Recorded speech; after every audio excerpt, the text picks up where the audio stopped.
We also have Nick Savarese. He's the executive director of the Doug Flutie Jr. Foundation for Autism. Nick, thank you so much for being here. Thanks for having me. And later on, we have a special performance from one of the beneficiaries of the foundation, Stefano. So we're really excited about that. But before we dive into these interviews and this discussion here tonight, we want to share a video that was just shot, I think yesterday, Nick, right? That features Doug Flutie Jr. So let's take a look.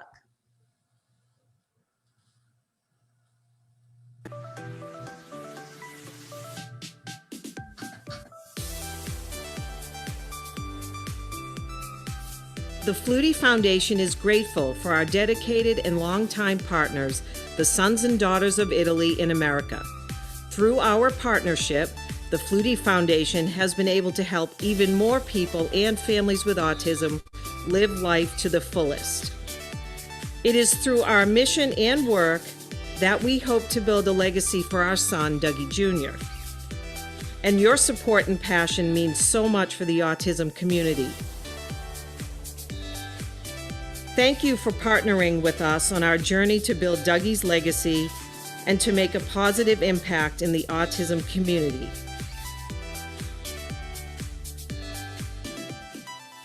Special shout out goes to Sue and Terry Latavo of the Grand Lodge of Ohio, who have been our champions for so many years.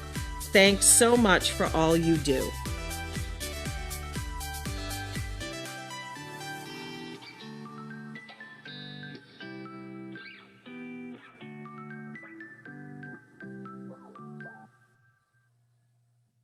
That was so cool. Nick, thank you so much for coordinating all of that. Really quickly, talk about the relationship that you have with the Fluties and what a special person that Doug Jr. is. Oh, sure. Yeah. I mean, the Doug and Lori Flutie, Doug Jr.'s parents, are wonderful people, and they really just want to, they view this whole foundation and all the work that we all do together as Dougie's legacy. You know, obviously Doug Sr. has a legacy of, a wonderful athletic career, and they really view the work that we all do as a way that Dougie can leave his imprint on the world. And they're always just sort of, I don't know if dumbfounded is the right word, but, you know, it's sort of like, you know, Dougie's at the end of the day going to have a bigger legacy than Doug Sr. even is. So we do all our work in honor of Dougie, and it's nice to be able to give him a voice. That's really beautiful. Bob, I would love for you to introduce Tony and dive into the partnership that OSDIA has forged over the years. Yeah, so a lot of people don't know, Lisa, that the Sons and Daughters of Italy in America has a foundation. And in our foundation, it's run by the president, Joe Sciammi, who was a former national president. We have a number of different entities in our organization. The foundation is the charitable arm of the Sons and Daughters of Italy in America, and has raised tens of millions of dollars to great charities like autism.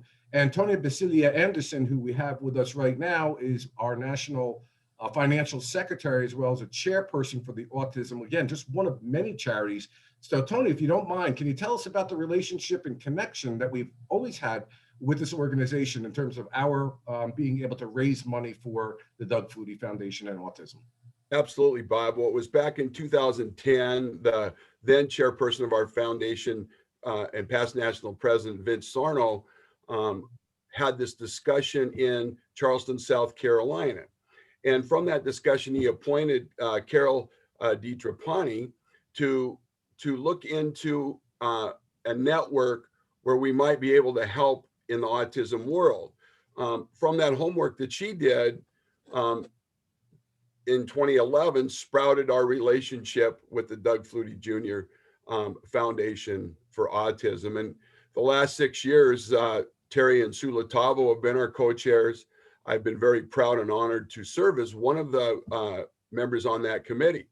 And we've had a lot of variety of things done by our committee members. Matter of fact, the pin I'm wearing today was made and sold by one of our members, Phil, from Massachusetts, and he raised quite a bit of money selling those pins. We've had dinners. I've cooked dinners for 40 people many times here in the Northwest, and we've, I think, raised somewhere between $9,000 and $10,000 with those dinners. We had Anita Lombardi Riley in Maryland doing lots of ingenious things to raise several thousands of dollars there. Catania Espiritu Santo in Pennsylvania has done a lot of work as well. And I just can't tell you that for me, it means a lot. I have several friends in my community that have children with autism. And for today, autism is today's polio from when I was a child. That's what I think of when I hear the word autism. Parents were so afraid when I was a young boy about us getting polio. Today, it's autism, and it affects the biggest majority of boys that are born. There's a lot of numbers that can be thrown around in percentages, but the most important thing is that I'm so proud to be a member of this committee, and we're helping to fight the fight to someday find a cure and find a reason and a causal effect of why this disease exists. You know, Lisa, it's interesting what Tony says. You know, what I love about this organization, and being the first national vice president myself, have been involved in a long time, is that there are such small acts that we can do that can make such a huge difference, whether it's the people that sell the sandwiches or the people with the baking contests or whatever. All that money trickles up that we can donate. So maybe you can ask Nick some questions about how we've been able to help them out. Well, Bob, you bring up a great point. Every little bit counts, right? So all those little bits since 2011 have added up to, Nick, I'll let you give the number because it is a big number. It's a huge number. $274,150 is what we have. So essentially $275,000, which is absolutely amazing. And it's dollar for dollar, right? It's a pasta dinner here. It's selling pins here, but really it's about people, passionate people like you all and your entire organization. Everyone we've met has just been, you know, sort of, I don't even want to use the phrase, but salt of the earth people who just really care. And it's not, you know, somebody writing $1 million check. It's people putting in all this effort, all this energy. So yeah, we're so honored to be the autism partner of the Order of Sons and Daughters of Italy of America. Well, Nick, in working with you and putting this show together, you're so passionate about what you do. So tell us about your involvement in the organization and how that all came to be. Yeah, sure. So I've always, my whole career, I've worked in the field of people with disabilities in one way or another. So I previously taught special education, worked in job development for people with disabilities. I founded a very small organization in Colorado in my mid-20s called Sky's the Limit, and we did social and recreational opportunities for people with disabilities. Moved back to Boston, which is where I had grown up, worked for Special Olympics for a long time, and then about 3 years ago is when I started with the Flutie Foundation. It was just sort of the opportunity arose, and I had done some work with Flutie Foundation in my prior job and just knew the Flutie's great reputation and a great board of directors. And so I kind of jumped at the opportunity, and it's flown by. It's been about 3.5 years now, I guess. But it's been wonderful. Yeah, well, I'd be remiss if I didn't also ask about your Italian heritage, being that your last name is Savary. So there's some Italian blood flowing through you. There is. You know, I probably should have done my homework a little better before I came on here, but yeah, I do know. So my dad's grandparents, it would be my great grandparents, came over from Naples, and they settled in Baltimore. And so, you know, I hear the stories from my dad in particular. My mom has a little Italian heritage in her as well, but it's primarily from my dad's side, and settled in the Baltimore area. And, you know, he tells stories from his childhood of, you know, the opera playing all the time and all that. And, you know, the tradition that we took, of course, was the big Sunday feasts, you know, so that's the tradition that kind of made its way to my generation. So that will transcend all generations, I am sure. That's right. That will never go out of style. So I know during the 3 years that you worked with the Flutie Foundation, there is a very special couple, Bob, that's part of Sons and Daughters of Italy that we're also going to pay homage to today in their partnership with the Flutie Foundation. Yeah, Lisa, I want to divert a little bit here. First of all, if anybody has any questions on Facebook, feel free to ask them. Justin's here, and he'll take those questions. So we would really welcome that. But Lisa, I got to divert. Nick, I got to ask you a question. Oh, no. Here we go. I know what the question is. I know what the question is. The red stuff that goes on pasta, what's it called? Gravy. My man. Oh, man. So that's it. No trial needed. The decision has been made by Nick. You're my man. All right, I like it. All right, Nick, for I sure. forgot to prep you on that part. I know. I'm glad I knew it, because for a second I was like, oh, where's this going? Yeah, he's from Naples. All they know how to do there. I heard you're from Naples. It sounded like you had to go with gravy. Hey, Nick, Sue and Terry Latavo, they're great friends of ours and tremendous supporters of the autism cause. Can you talk a little bit about the relationship that you've developed with them and how beneficial it's been? Because they love the work, and we were always very proud of what they did for our organization and for yours. Yeah, no, they've been awesome. And you know, I'll talk twofold, right? One, from a professional standpoint, just the impact that they've helped you all make on the autism community is incredible, and their leadership and kind of motivating the whole group there at OSDIA. But really on a personal level, you know, I remember when I first started, the person who the previous person in my role, Lisa Borges, had sort of said, okay, you're going to want to connect with Sue and Terry. And I reached out to them, and they couldn't have I was kind of nervous because I didn't know them. And we went down to one of the galas down in Washington, D.C. I forget what you call it. Yeah, exactly. And they, you know, I emailed with Sue and Terry a little bit beforehand, but they could not have been nicer, just welcoming me with open arms, inviting me over to the table that they were sitting at, you know, inviting me, you know, to the restaurant afterwards, beforehand. And then every time I've seen them ever since, they've just been such kind, wonderful, generous people, always kind of looking out for me, because I would show up at some of these events and not really know anybody. And so while the work that they've done has been tremendous, just who they are as people is also been amazing. And they've been so wonderful to me and my colleagues, because there was one event that I couldn't make it to. And so a couple of my colleagues went, and same deal, just so gracious. And as you know, they've also been through, as Tony might speak to, they've been through so much, and they just keep fighting and being great people. So it's great to see. Yeah, they're wonderful folks. In fact, we have a video Justin's going to play showing the bond between the Latavos and the Flutie Foundation and autism. Just tell us what it's meant to you, to both of you, to chair the autism program of Sons and Daughters of Italy and partner with the Flutie Foundation in doing so. Having a grandson who's on the spectrum, it meant the world to us, and which is why we volunteered to begin with, because we knew what it was like with Drew, and just to become a part of something that would help children and other people who have autism. It just meant so much to us that I can't even begin to explain. It's been a true honor to work with autism. You know, when you have a grandson that's on the scale, you learn a lot about autism, which is not well known by a lot of people. But though for those of us who do know about it, I think it's been a great pleasure working with you, Nick, and also with the Flutie family. I think it's been awesome what they've done.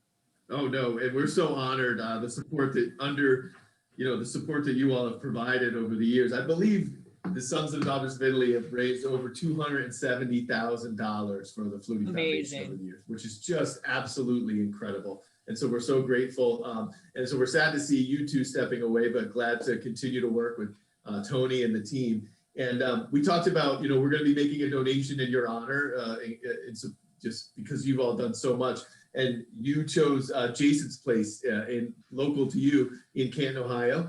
Can you tell us a little bit about Jason's Place? Jason's Place works with disabled people of all walks of life with different disabilities, but it is a large center here. It's about 3 blocks from our house.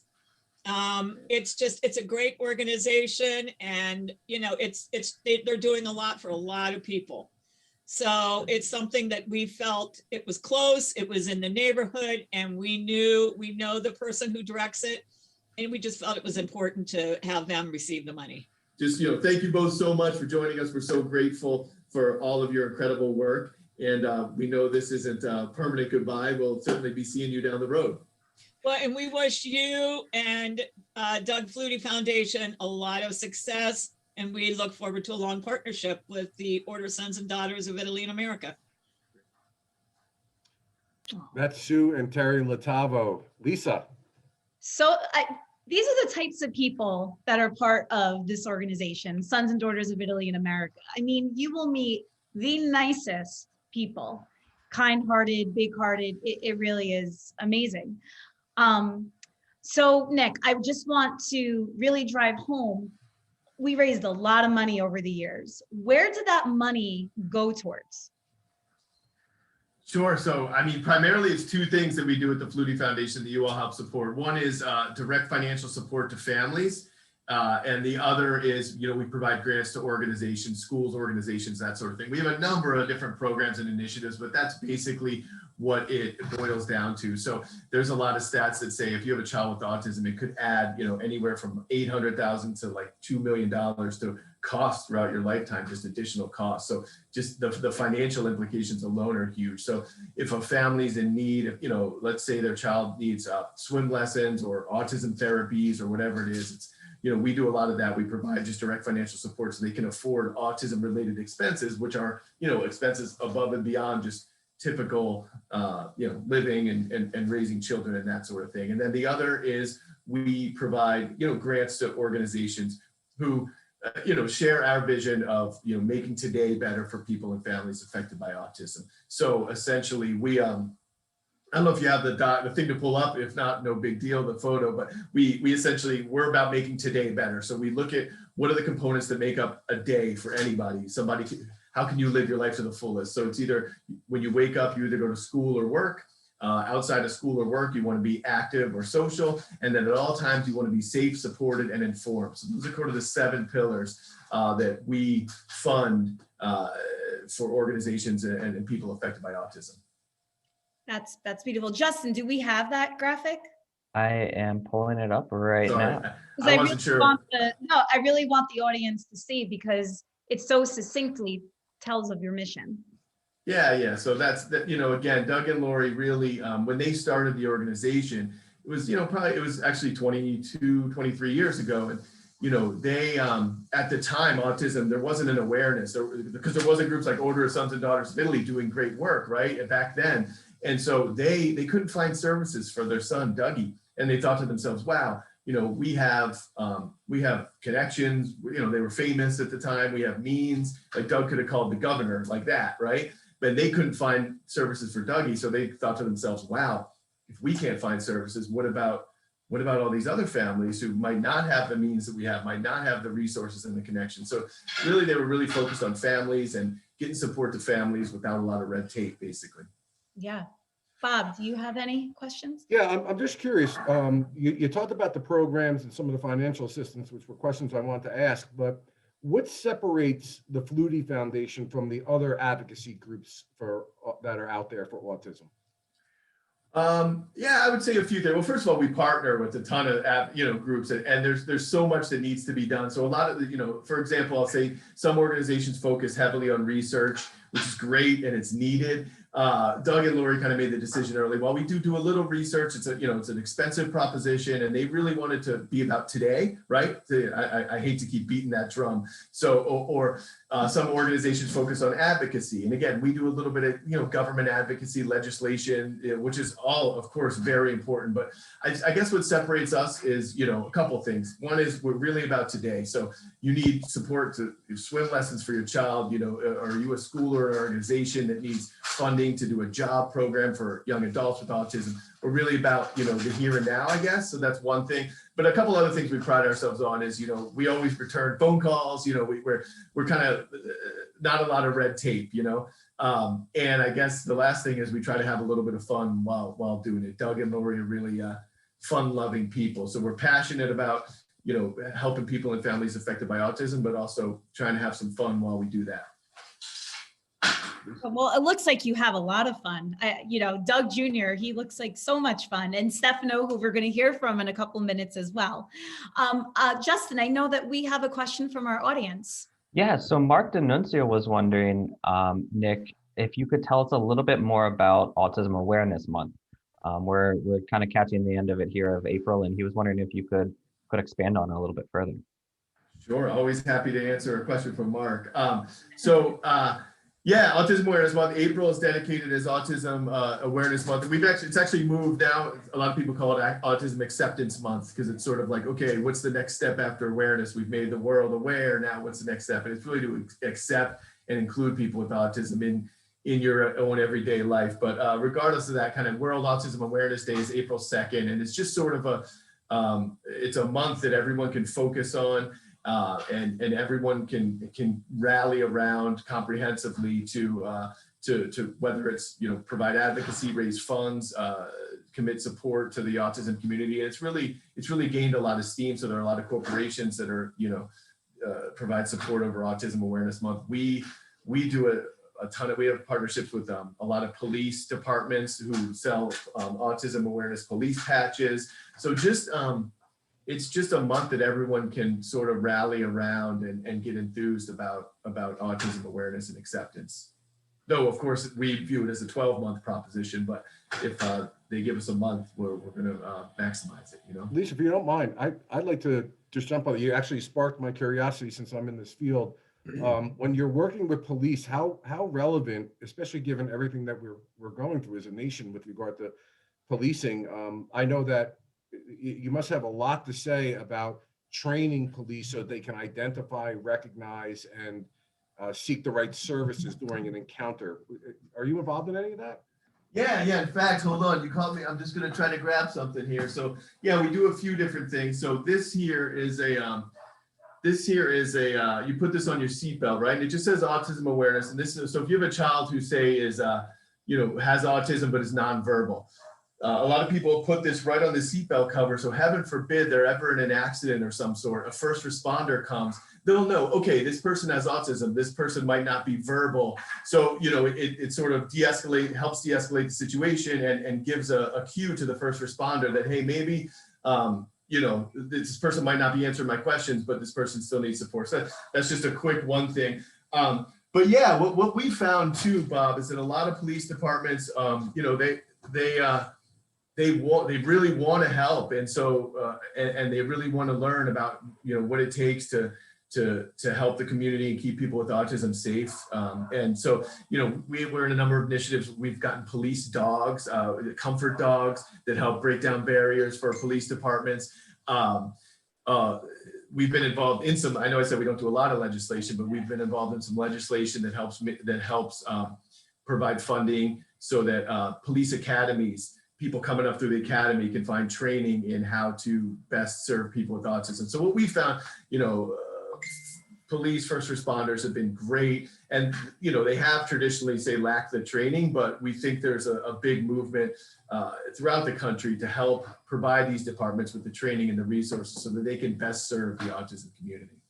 That's awesome. Lisa, I don't know if Tony has any questions before we get to another Facebook question. Yeah. I don't have any questions, but I would like to say this. Terry and Sue wanted to make sure that the entire committee that they've worked with the past 6 years, so wherever you fit in that they were thanked for their years of service and their dedication. Nick mentioned this earlier, that the Latavos never give up. So they've lost a granddaughter, a daughter, a nephew, and Sue recently lost her 2 brothers. And they've never stopped working on behalf of autism. That's how these people are. They're 2 wonderful, great people. And they don't care about the limelight. They just want to help do something. And that's because of their grandson, who is on the spectrum of being autistic, who I know. And so I just say bravo to Terry and Sue. I'm so proud to be your friend and to work with you for this very deserving cause. Thank you, Tony. That's great. That's great. To piggyback off of Bob and, you know, just what's going on in the current conversation, how did you see the families and those affected with autism handle the COVID-19 pandemic and being cooped in? How did the foundation have to pivot away toward the mission in helping during these extreme circumstances? Yeah, no, I mean, it was, as you might imagine, it's been a very tough go for everybody in the country, right? autism, no autism, you know, whatever it is. But for the autism community has been hit really hard in multiple ways. First of all, well, you know, the whole disruption in routine, the disruption in services, the financial implications, you know, it's, you know, transitioning to Zoom learning doesn't work for a lot of people affected by autism, you know, unemployment, just a myriad of different ways. And so us as an organization, you know, as I referenced earlier, we try to not have I mean, we obviously have to have policies and procedures, but we try not to have a lot of red tape. And I think that helped us. We've always prided ourselves on being, you know, nimble. I know that's become a buzzword, but that was something we talked about even prior to the pandemic. And so we were able to pivot pretty quickly. We started a COVID relief fund right away. We got money out into the community, like right early on. We just did gift cards to families just because we know people were cooped up. And we early on, I don't know if you guys remember, it was really hard to find personal protective equipment, the mask and the shields. That was a big thing early on. And so we were able to, just through our network, get some hands on that to get out to group homes and schools and all that sort of thing. And then we did a round of technology support. So yeah, we're lucky because our donors stuck with us. So us financially, you know, we did okay, and we have great support of organizations like Sons and Daughters of Italy. So we were lucky in that our donors stuck with us, and so that we could then keep contributing to the autism community. You know, Lisa, it strikes me that we should have probably asked this question first, but it certainly can be asked at any time. For those who may not know anyone that has autism or know what autism is, can you give us I know it's a huge umbrella, but can you give us an idea of what it is and how people can better interact with people that have autism? Yeah, no, that's a great question. I mean, I think a couple of things. I think it's, you know, first of all, patience. Sorry, you can probably hear my dog in the background. I apologize for that. But, you know, first of all, I think, you know, speaking directly to somebody with autism, you know, it's kind of like sometimes people will talk to the parent or talk to the caregiver. It's like, you know, show some compassion, speak right directly to the person. And, you know, I just think it's about time and space and giving some level of compassion and not expecting a quick answer right away or that sort of thing.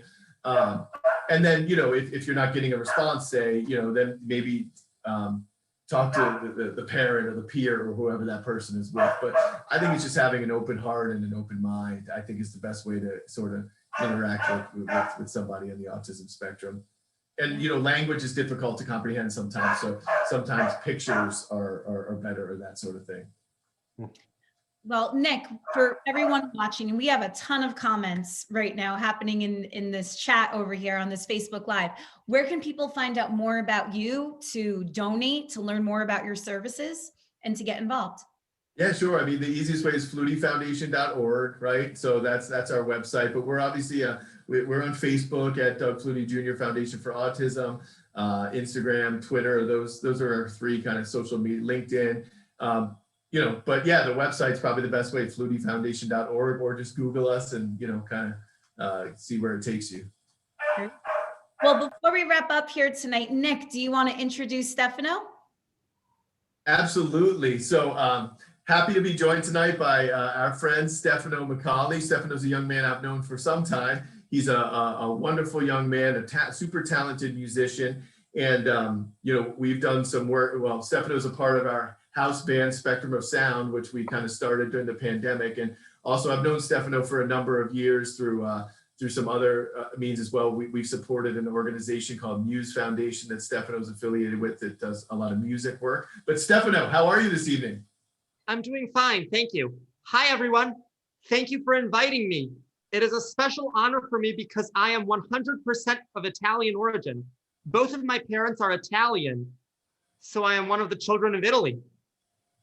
In fact, in May, I am going to Italy to visit my grandmothers and extended family. I am looking forward to seeing all my relatives again. One thing I would like to do is to climb St. Peter's Dome again. I am not sure it's open, but very much hope so. I also want to eat pasta alla carbonara in Trastevere. Another big thing is that on May 27th, I am getting my associate's degree in music from Bunker Hill Community College. Bravo. Awesome. And now I'm going to play a song about friendship.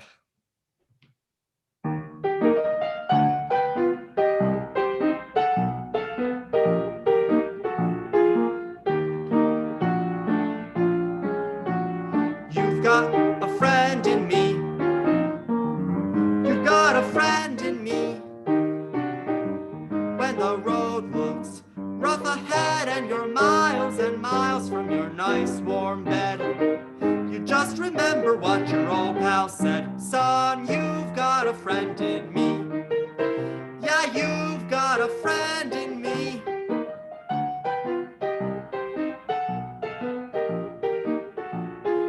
You've got a friend in me.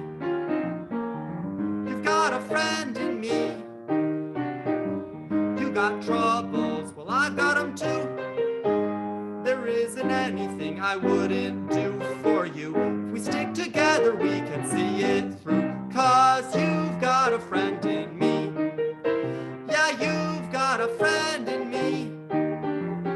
Now some other folks might be a little bit smarter than I am, bigger and stronger too, maybe, but none of them will ever love you the way I do. Just me and you, boy. And as the years go by, our friendship will never die. You're gonna see it's our destiny. You've got a friend in me. You've got a friend in me. You've got a friend in me.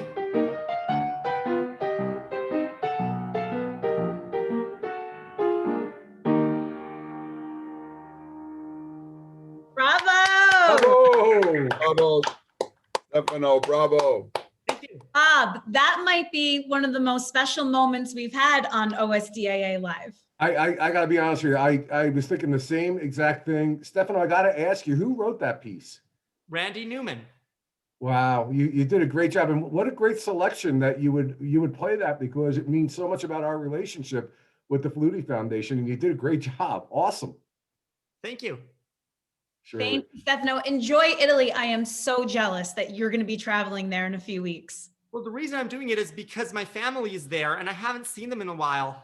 Oh, Haven't seen them since January 2020 in person. But wow. I Skyped them and stuff.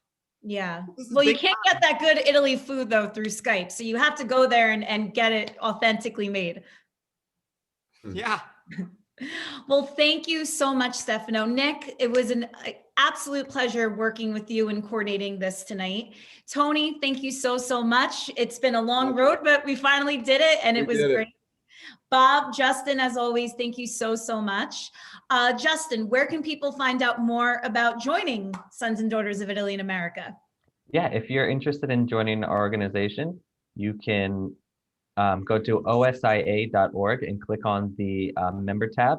You can find the nearest local lodge, or you can sign up directly online as an at-large member.